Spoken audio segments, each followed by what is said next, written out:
ഇത്രയും ദിവസമായിട്ട് ഇവിടെ നല്ല മഴയും ഇടിയും മിന്നലൊക്കെ ആയിരുന്നു. ഇന്നിപ്പോൾ മഴയും കാര്യങ്ങളൊന്നും കാണുന്നില്ല.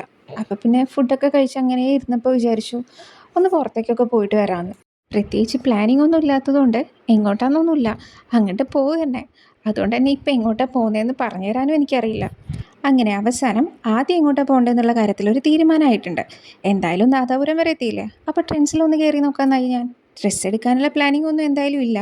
എന്നാലും അഥവാ ഇഷ്ടപ്പെട്ടത് കിട്ടിയാലോ, അഥവാ ബിരിയാണി കൊടുത്താലോ എന്ന് പറയുന്ന പോലെ. ഒന്നാമതേ ഡ്രസ്സ് എടുക്കാൻ നല്ല മടിയുള്ള ഒരാളാണ് ഞാൻ. വേറെ ഒന്നും കൊണ്ടല്ല, ഇട്ട് നോക്കാൻ എനിക്ക് എന്തോ വല്ലാത്ത മടിയാണ്. അങ്ങനെ രണ്ടും കൽപ്പിച്ച് അവസാനം ഞങ്ങൾ ഉള്ളിലേക്ക് കയറിയിട്ടുണ്ട്. ഇവിടെ അത്യാവശ്യം നല്ല കളക്ഷൻസും ഉണ്ട് ഇന്ന്. പോരാത്തതിന് നല്ല ഓഫറും ഉണ്ട്. അപ്പോൾ ഇങ്ങനെ എന്തായാലും ഡ്രസ്സ് എടുത്തിട്ട് പോയാൽ മതി എന്നായി സച്ചു.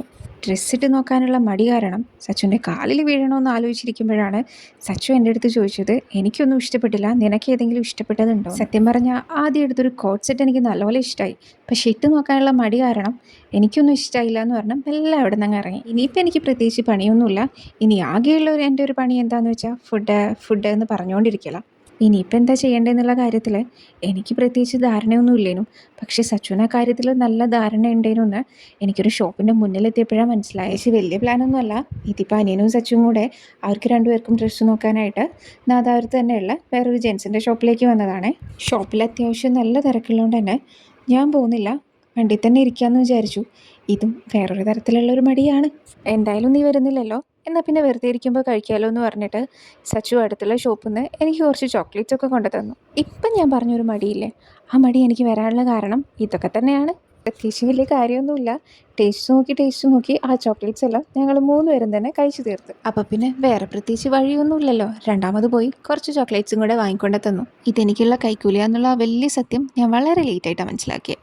ഞാനിവിടെ തന്നെ ഇരിക്കാമെന്ന് പറഞ്ഞപ്പോൾ ഡ്രസ്സ് ഇട്ട് നോക്കാൻ യാതൊരു മടിയില്ലാത്ത രണ്ടാൾക്കാരെ ഡ്രസ്സ് എടുക്കാൻ പോകുന്നതെന്നുള്ള കാര്യം സത്യം പറഞ്ഞാൽ എന്നോട് മറന്നുപോയി. അങ്ങനെ അവർ രണ്ടുപേരും ഡ്രസ്സ് എടുക്കാനും പോയി. ഞാൻ അവിടെ ഇരുന്ന് കുറേ ഫോൺ കൊണ്ടൊക്കെ കളിച്ച് വീട്ടിലൊക്കെ വിളിച്ച് ഇരുന്നിരുന്ന് അവസാനം എനിക്ക് വേര് മുളച്ചോ എന്നുള്ളൊരു സംശയം. ഇതാ ഇപ്പോൾ വരാമെന്ന് പറഞ്ഞു പോയ ആൾക്കാരാണ്. പിന്നെ ഞാൻ അവരെ കാണുന്നത് ഏകദേശം 3/4 മണിക്കൂർ കഴിഞ്ഞിട്ടാണ്. എൻ്റെ ഭാഗത്തും തെറ്റുണ്ട്, ഞാനും ചിന്തിക്കണമായിരുന്നു. ഇതിപ്പോൾ ഞാൻ ഡ്രസ്സ് എനിക്ക് വീഡിയോയിൽ കാണിച്ചതെന്ന് പറഞ്ഞതിന് അനിയൻ എനിക്ക് കാണിച്ചു തരുന്നതാണേ. എന്താ അല്ലേ അനുസരണ കുറച്ച് കൂടിപ്പോയോ എന്നുള്ളൊരു സംശയം ഇല്ലാതില്ല. ഇനി എങ്ങോട്ട് എന്തൊക്കെയാണ് ചെയ്യാൻ പോകുന്നതെന്നുള്ള കാര്യത്തിൽ എനിക്കും വ്യക്തവും ശക്തവുമായിട്ടുള്ള അറിവുണ്ട്. കാരണം എനിക്കും കൂടെ താല്പര്യമുള്ള കാര്യങ്ങളാണല്ലോ ഇനി ചെയ്യാൻ പോകുന്നത്. അത് വേറൊന്നുമല്ല, അമ്മ വിളിച്ചിട്ട് ഇപ്പം മന്തി വാങ്ങാൻ പറഞ്ഞിട്ടുണ്ട്. അപ്പം മന്തി എവിടുന്ന് വാങ്ങണമെന്ന് തീരുമാനിക്കുന്ന ആൾ ഞാനാണ്. അങ്ങനെ അക്കാര്യത്തിൽ ഞാനൊരു തീരുമാനം എടുത്തിട്ടുണ്ട്. ഇത് നേരെ അൽക്കമന്തിലേക്കുള്ള പോക്കാണ്. അവിടെ എത്തിയിട്ട് സച്ചു പോയി മന്തിക്ക് ഓർഡർ കൊടുത്തിട്ടുണ്ട്. മന്തി റെഡിയായി കിട്ടുമ്പോഴേക്കും ഒരു ചോക്കോബാർ കഴിക്കാമെന്ന് വിചാരിച്ചു. ചോക്കോബാർ കഴിച്ച് തീരുന്നതിൻ്റെ മുന്നേ തന്നെ മന്തി വന്നിട്ടുണ്ട്. ഇനി പ്രത്യേകിച്ച് വേറെ വലിയ പണിയൊന്നുമില്ല, ചെറിയൊരു പണിയും കൂടെ ബാക്കിയുള്ളൂ. ഇനി കുറച്ച് സ്നാക്സ് വാങ്ങിക്കണം. അപ്പോൾ സ്നാക്സ് വാങ്ങിക്കാനായിട്ട് കല്ലാച്ചി പോയി കുറച്ച് സ്നാക്സും കൂടെ വാങ്ങിച്ച് വന്നിട്ടുണ്ട്. ഇനി വേറെ പ്രത്യേകിച്ച് യാതൊരു പണിയില്ല, വേഗം വീട്ടിലേക്ക് പോകണം. ഈ മന്തിൻ്റെ സ്നാക്സിൻ്റെ മണം വന്നിട്ട് ഒരു രക്ഷയില്ല. അപ്പം ഞാൻ വേഗം ചവിട്ടി വിട്ടോളാൻ പറഞ്ഞിട്ടുണ്ട്. അങ്ങനെ ഇന്നത്തെ പരിപാടി എല്ലാം കഴിഞ്ഞ് വീട്ടിലേക്ക് എത്തിയിട്ടുണ്ട്. ഇനി വേഗം ഒന്ന് കുളിച്ച് വന്നിട്ട് വേണം ചായ ഒക്കെ കുടിക്കാൻ വേണ്ടിയിട്ട്. അപ്പോൾ പോയി വന്നു എന്ന് പറയുന്ന പോലെ ഞാൻ വേഗം പോയി കുളിച്ചിട്ട് വന്നു. അപ്പോഴേക്കും അമ്മ ചായ ഒക്കെ ഉണ്ടാക്കുന്നുണ്ട്. സ്നാക്സ് വാങ്ങിക്കാൻ ഞാൻ പോകാത്തത് കാരണം എന്തൊക്കെയാണ് വാങ്ങിച്ചതെന്ന് എനിക്കൊരു ഐഡിയ ഇല്ലേനും. പിന്നെ മണം വെച്ചിട്ട് ഞാൻ എന്തൊക്കെയാണ് വാങ്ങിയെന്ന് ഏകദേശമൊക്കെ കണ്ടുപിടിച്ചു. നല്ല ചൂട് പഴംപൊരിയും സമൂസയും കട്ട്ലറ്റും ഉള്ളിവടയും ഇതൊക്കെയാണ് ഇന്നത്തെ സ്നാക്സ്. ഇതിലിപ്പോൾ എൻ്റെ ഏറ്റവും ഫേവറേറ്റ് കട്ട്ലറ്റാണ്.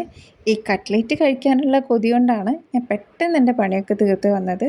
പക്ഷേ നിർഭാഗ്യവശാൽ ഈ കട്ട്ലറ്റിന് ഒരു ടേസ്റ്റും ഇല്ലേനും, കഴിക്കാൻ പറ്റിയില്ല. അങ്ങനെ തന്നെ കൊണ്ടുപോയി ചാടിക്കളയേണ്ടി വന്നു. ചായ കുടിച്ച് കഴിഞ്ഞ് പിന്നെ ഇനി കുറച്ച് നേരം ഏതെങ്കിലുമൊക്കെ സിനിമ കാണാമെന്ന് വിചാരിച്ചു. ഈ സിനിമയല്ലേ എത്ര കണ്ടാലും മടുക്കാത്ത സിനിമകളുടെ ലിസ്റ്റിലെ ഒരു സിനിമയാണ്. ഞാനിത് എത്ര പ്രാവശ്യം കണ്ടുവെന്ന് എനിക്ക് തന്നെ സത്യം പറഞ്ഞാൽ അറിയില്ല. അത്രയ്ക്കും പ്രാവശ്യം കണ്ടൊരു സിനിമയായത്.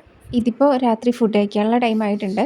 പിന്നെ നേരത്തെ കട്ട്ലേറ്റ് കഴിക്കാൻ പറ്റാത്തതിൻ്റെ വിഷമമില്ലേ, അത് ഇതോടെ എനിക്ക് മാറി കിട്ടിയിട്ടുണ്ടേ.